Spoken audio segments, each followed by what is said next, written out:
something pretty big is happening in Islamabad, and it's caught a lot of people by surprise.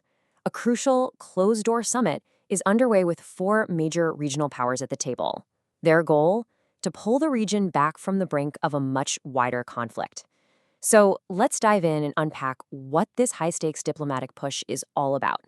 So what's really going on here? You've got four of the region's most influential foreign ministers, and they've all flown into Pakistan's capital for a meeting that, wasn't on any public calendar.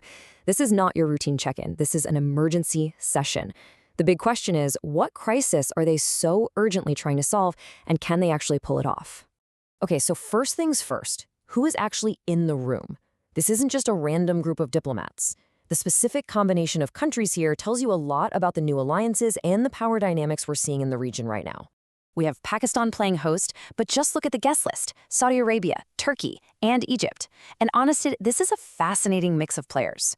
I mean, think about it. You've got Pakistan, a key non-Arab state, kind of acting as the mediator between major Arab powers like Saudi Arabia and Egypt, and another non-Arab heavyweight in Turkey. The fact they're all willing to sit at the same table tells you just how serious they believe the threat has become. So why the sudden rush? Like I said, this summit wasn't on any official calendar. It was called in a hurry, and that tells you everything you need to know. The situation on the ground must be getting worse, and fast. So fast that waiting just wasn't an option anymore. And really, when you get down to it, it's all about one thing: de-escalation. Sources on the ground are confirming that the entire focus is on cooling things down with Iran and trying to figure out a way to get to a ceasefire. They're basically trying to put out a huge fire before it engulfs the entire region. So how did we even get here so fast? Well, it all kicked off with what sources are calling recent aggression against Iran, which sent some serious shockwaves across the region. Pakistan's foreign minister immediately picked up the phone and called his Iranian counterpart to condemn it. But, one phone call wasn't going to cut it. That one-on-one talk quickly ballooned into this four-nation emergency summit we're seeing play out today.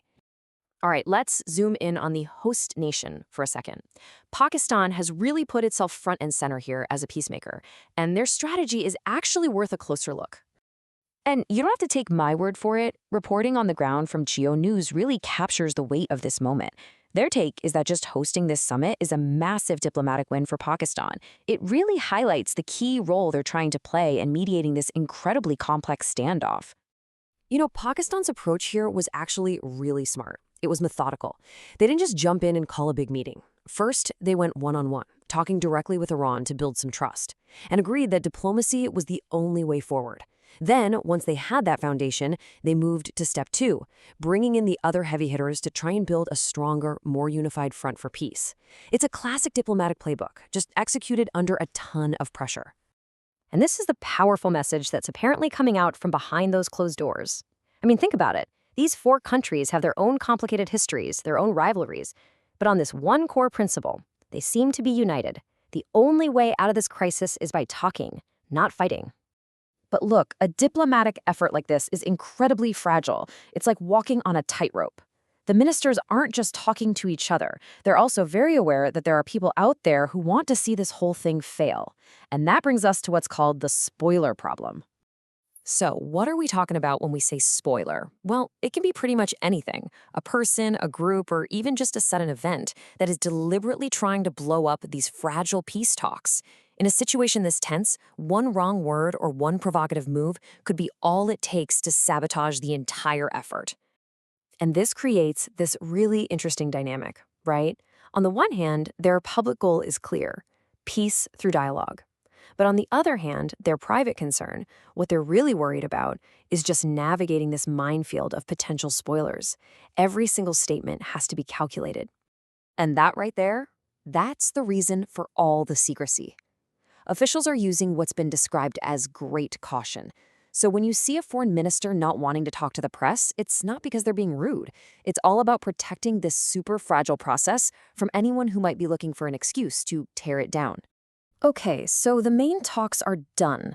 The big question now is, what happens next? The pace of everything is picking up, and that gives us a few clues about just how urgent things are and what might be coming down the pike. And we've got a huge clue about just how urgent this all is. This summit was originally supposed to be a 2-day thing.